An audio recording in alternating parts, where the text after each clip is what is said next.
안녕하십니까. 저는 오늘 발제 강의를 맡은 총신대 아동학과 강유진입니다. 교회 돌봄이라는 이런 소중한 가치를 어떻게 하면 활성화시킬 수 있을까라는 박람회라는 굉장히 좋은 아이디어를 내주시고 또 이런 세미나를 열어주신 이 자리에 제가 이렇게 발제 강의를 맡은 것이 굉장히 영광스럽고 감사한 일이라고 생각합니다. 오늘 저는 지역사회와 함께하는 교회 돌봄이 어떤 방향으로 가야 하고 또 구체적으로 어떤 역할을 해야 할까에 있어서 왜 이게 시대적 사명인지 또 전체적으로 우리 사회의 출산 정책의 방향이 돌봄 정책의 방향이 어디로 흘러가고 있는지 또 현장에서의 욕구, 가족의 욕구는 어떠한지 그리고 지역사회의 체계는 어떠한지를 먼저 살펴보고 구체적으로 그렇다면 교회가 어떤 역할을 할 수 있을지에 대한 제안을 드리고자 합니다. 먼저 다 잘 아시겠지만 한국의 저출산에 대한 고민 또 그것이 오늘날 왜 우리 사회에 출산하지 않는 가족들 또 출산과 상관없는 사람들에게까지도 중요한 시대적 소명이 되었는지에 대해서 다 아시겠지만 잠깐 살펴보면서 교회 돌봄의 동기부여를 한번 해보는 시간을 갖도록 하겠습니다. 보시겠지만 저희 한국 사회는 기본적으로 전 세계적으로 가장 낮은 출산율을 보이고 있는데 그 출산율은 전반적으로 하락의 경향성이고 그 하락의 경향성은 사실 모든 세계적인 그 추세입니다. 그럼에도 불구하고 우리 사회는 대략 한 2017년부터 급격히 하락하는 모습을 보이다가 잠시 2024년에 이제 반등을 했습니다. 즉 출산율 0.72에서 살짝 오른 0.75로 잠깐 이제 반등을 가지고 과연 우리 사회가 이것을 어떻게 해석해야 되는가 이 반등이 주는 메시지에 대한 관심이 깊어졌습니다. 즉 이 반등은 원인이 무엇인지 그 다음 이 반등의 추세를 계속 어떻게 하면 이어나갈 수 있을지에 대한 고민이라고 볼 수 있겠는데요.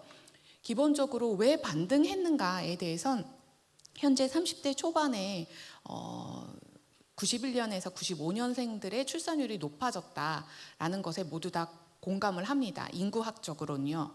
하지만 아울러서 그동안 그래도 2017년, 15년 이후에 적극적으로 많은 그 정책의 확장을 통해서 적극적으로 펼쳐왔던 그 저출산 정책의 효과가 좀 나오는 것은 아닌가라는 그렇다면 더 노력하면 반등의 추세를 이어갈 수 있겠다라는 희망적인 메시지를 보였다는 것이죠. 하지만 전망은 쉽지 않다라는 것이 전문가들의 일치된 견해입니다. 왜냐하면 기본적으로 결혼을 너무 늦게 합니다. 즉 31세에서 34세가 주요 평균 결혼 연령이고 따라서 주출산 연령은 35세에서 30대 후반에 이르기 때문에 기본적으로 젊은 세대가 2자녀 이상을 낳는 것은 상당히 어려운 구조이고요. 생애 과업상요. 두 번째로 또 굉장히 중요한 건 2030 세대라고 하죠. 젊은 MZ세대들의 자녀 가치와 결혼 가치가 급격히 변했습니다. 자녀 출산은 안 해도 된다는 것이 60% 전국 조사에 의하면 60% 이상을 차지하고 있을 만큼 출산에 대한 가치관이 변했다라는 점.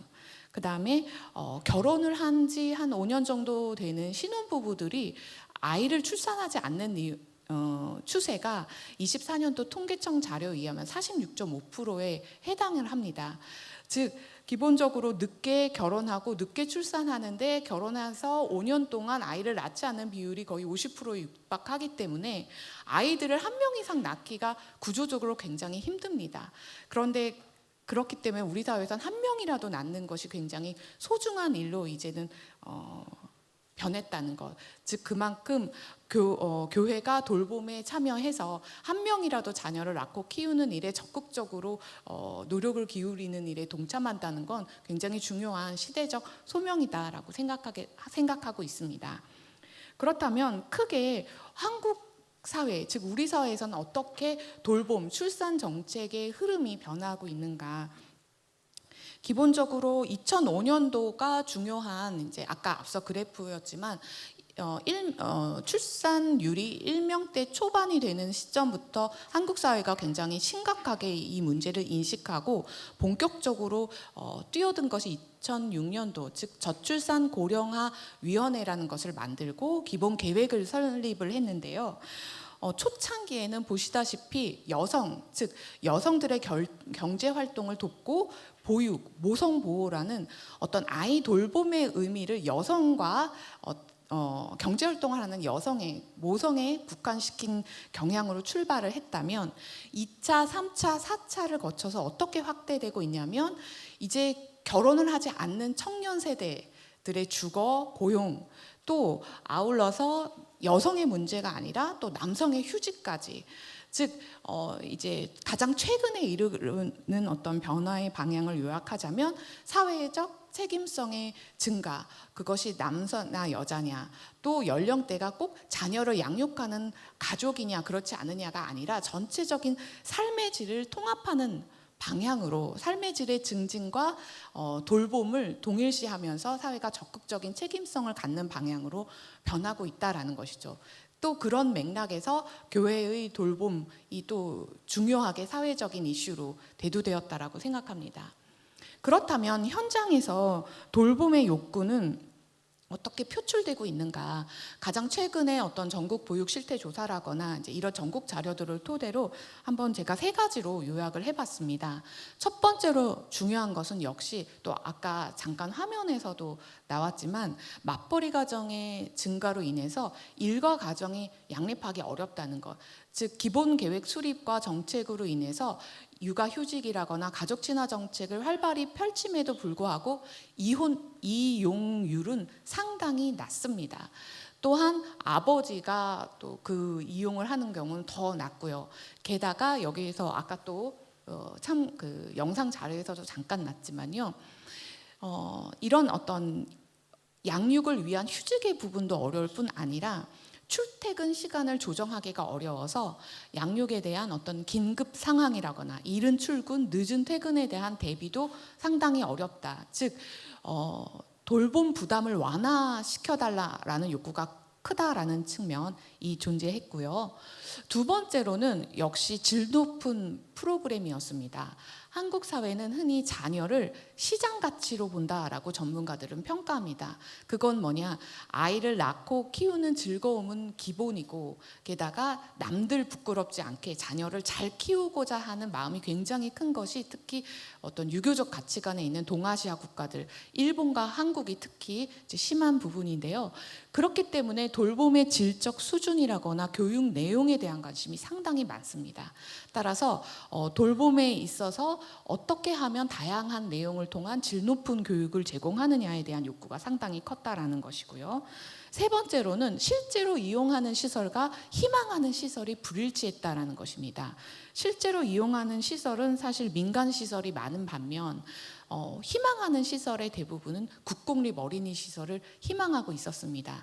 그래서 지역사회마다 저출산을 심하게 겪기 때문에 사실 다양한 민간 보육시설들은 차고 넘치는 가운데서도 운영위원회를 통해서 보면 항상 지역 주민들이 돌봄 시설이 부족하다라는 굉장히 모순된 설문조사 결과들이 늘 나오는데 그 이유는 결국 신뢰할 만한 국공립 시설들을 얼마나 많이 짓느냐에 대한 욕구를 분출하는 것이었습니다.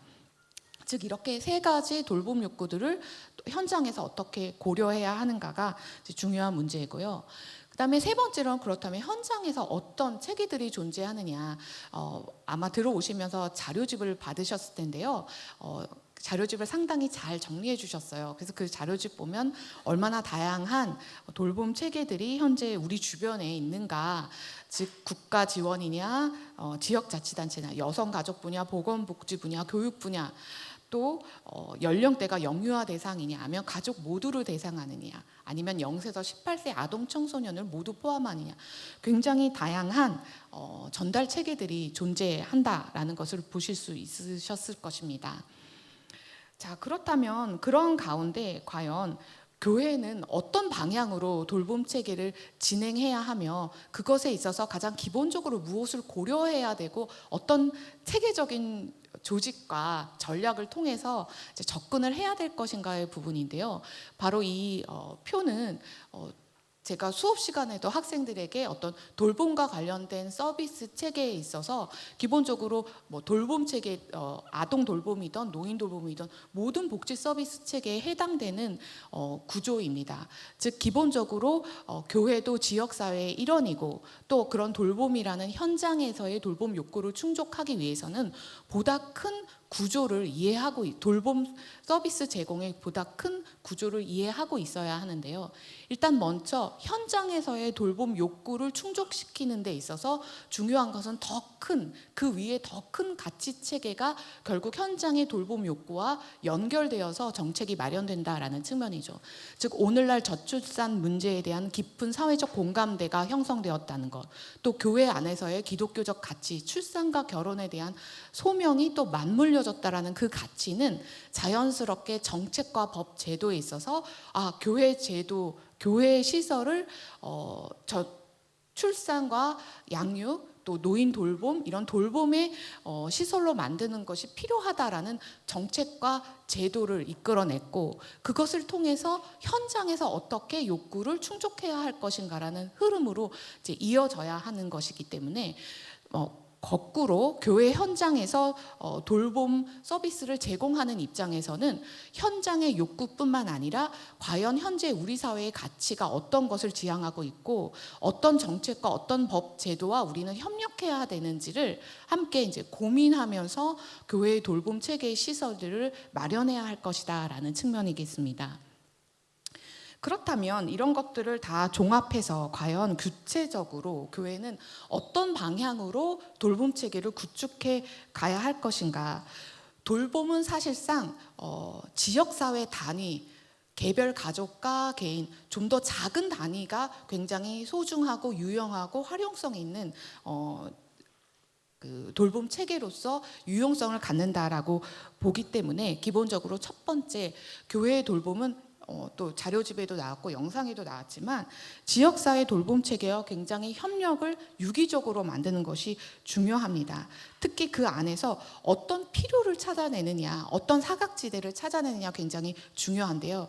제가 현장에서 이제 돌봄을 시설과 돌봄과 관련된 그 서비스 제공에 대한 부분을 보면 각 시군구마다 다 규정이 다양하기는 하지만 보통의 경우 그런 어떤 지역사회 체계가 아무리 많이 다 함께 돌봄센터도 있고 지역 어린이센터도 있고 아동센터도 있고 다양한 센터가 있어서 뭐 충분하지 않나라고 하지만 사실상 그렇지 않더라고요. 왜냐 규정을 통해서 그 센터들은 국가나 지방의 어떤 공적인 정책과 제도를 통해서 운영되는데 그 규정 안에는 예를 들어 4인 혹은 5명 이하의 센터는 폐지한다라는 규정들이 존재하기 때문에 그런데 돌봄에선 한두 명의 돌봄 공백도 굉장히 소중한 부분이어서 예를 들어서 규정에 의해서 지역사회 저출산으로 인해서 4명 혹은 5명의 지역 아동센터는 폐지한다. 그러면 이 4명, 5명의 아이들은 누가 돌보느냐의 부분인데 그럴 경우 사실 지역사회 안에 선의에 의해서 예를 들어 사회복지 협동조합들을 선의를 가지신 분들이 추진해서 만들어서 그 아이들을 흡수한다거나 이제 그런 경우들이 저출산 시대에 사실은 또 어떻게 보면은 많은 돌봄 시설이 있지만 돌봄에 대한 어떤 그 중요한 특징들을 감안했을 때 그럼에도 불구하고 여전히 부족하고 사각지대를 개발하고 민감한 돌봄을 제공할 필요가 있다라는 것이죠.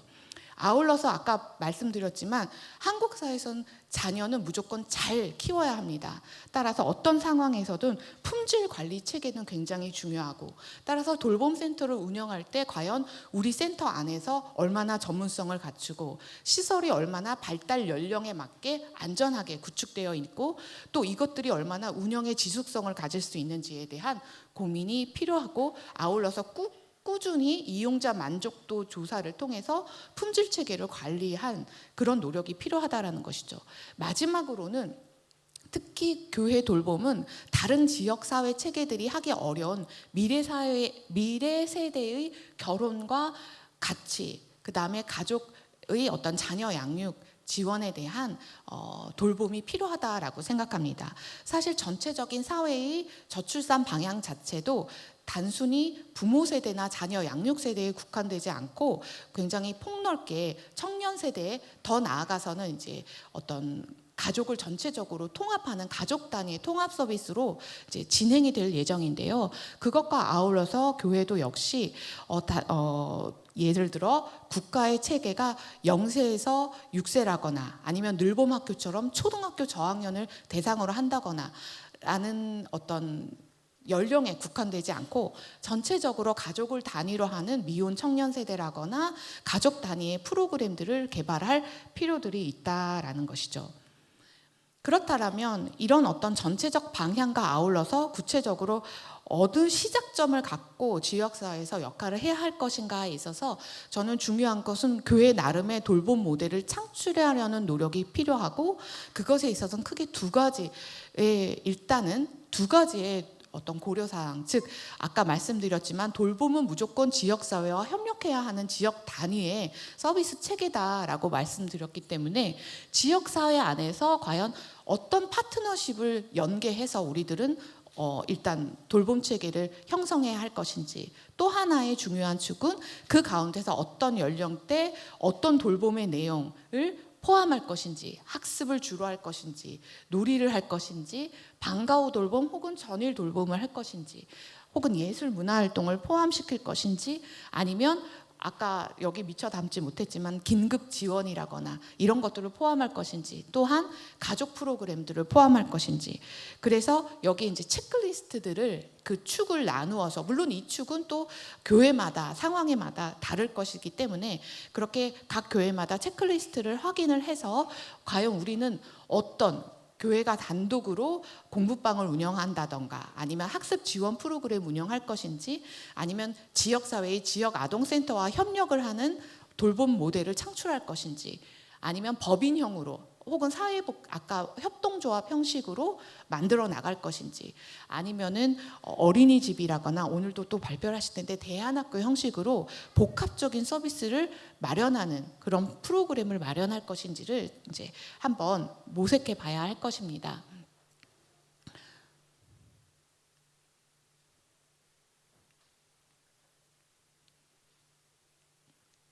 제가 그렇다면 이제 이것을 토대로 어떻게 무엇을 준비해야 되는가, 이것을 정리해 보는 시간을 갖자면, 일단 아까도 말씀드렸지만 지역사회의 욕구를 잘 파악해서 어떻게 파트너십을 만들어서 돌봄 모델을 만들 것인지, 그 안에서 지역사회의 돌봄 사각지대의 욕구는 무엇이고 그래서 어떻게 돌봄 내용을 만들 것인지, 아울러서 그렇다면 우리 교회 안에 우리 센터를 만든다면 우리의 돌봄 환경은 어떨 것인지, 시설을 점검하고 또 운영 인력들을 어떻게 확보할 것인지에 대한 어떤 현실적 자원을 고려해야 하며, 아울러서 지속성과 책임성을 갖고 예산과 프로그램들을 어떻게 짤 것인지를 이제 만들어 가야 할 것인데, 여기서 굉장히 중요한 역할을 할 것은 저는 일종의 교회 돌봄 허브의 역할이라고 생각합니다. 아까 제가 체계도를 말씀드렸지만 지금 현장에서 지역사회에서 운영되고 있는 다양한 지역 센터들을 다 어떤 허브의 역할을 하는, 즉 법, 제도, 정책, 더 나아가서 가치를 한 군데 묶는, 예를 들어 지역 아동센터라거나 가족센터를 또 엮어내는 한국건강가정진흥원이라는 허브 역할을 하는 것이 있고, 그것을 또 엮어내는 여성가족부라는 허브 역할을 하는 것이 있듯이, 교회도 마찬가지로 현장이 각각 개별적으로 흩어져서 이 일을 하는 것은 지속성을 갖고 책임성을 갖고 하기가 상당히 어렵습니다. 교회 예산도 마찬가지고요. 또 모든 교회들이 대형 교회처럼 어떤 넉넉한 여력을 갖추는 것도 아니기 때문에 오늘 이 자리처럼 CTS의 어떤 역할처럼 교회 돌봄 허브의 역할, 그것을 통해서 상호 사례 관리를 나누고 또 서로 필요한 운영 어떤 지원 방향에 대해서 서로가 상호작용을 통해서 도움을 나누고, 또 그것을 통해 정보 교류를 만들고, 그것을 통해서 교회 돌봄 센터가 좀 더 지속성을 갖기 위한 어떤 책임을 더 강화하기 위한 노력이 굉장히 필요하다라고 생각합니다. 그래서 마무리를 하자면 결국 교회는 신뢰할 만한 지역사회의 돌봄 파트너로서 자리매김을 해야 하고, 또 운영 지원, 또 어떤 여러 가지 예산적 후원 이런 것들을 또 지원받기 위해서는 또 당연히 지역사회의 협력이 중요한 부분이고요. 아울러서 교회 돌봄 허브 구축이 굉장히 중요하며, 아울러서 마지막으로는 결국 이 모든 것들은 사실은 돌봄이라는 것은 우리가 이윤을 창출할 수 있는 사업이 아니기 때문에 지속성을 갖는 것이 어떤 막중한 책임과 사명의식이 아니면 어렵습니다. 따라서 교회 안에서도 인식을 향상시키고, 그래서 공감대를 만들어내고, 그럼으로써 지역사회와 협력하고, 또 그럼으로써 어떤 그 참여 확산과 지원을 이끌어내는 노력이 향후 계속 이루어져야 할 것으로 생각합니다. 여기까지 발표를 마치도록 하겠습니다. 감사합니다.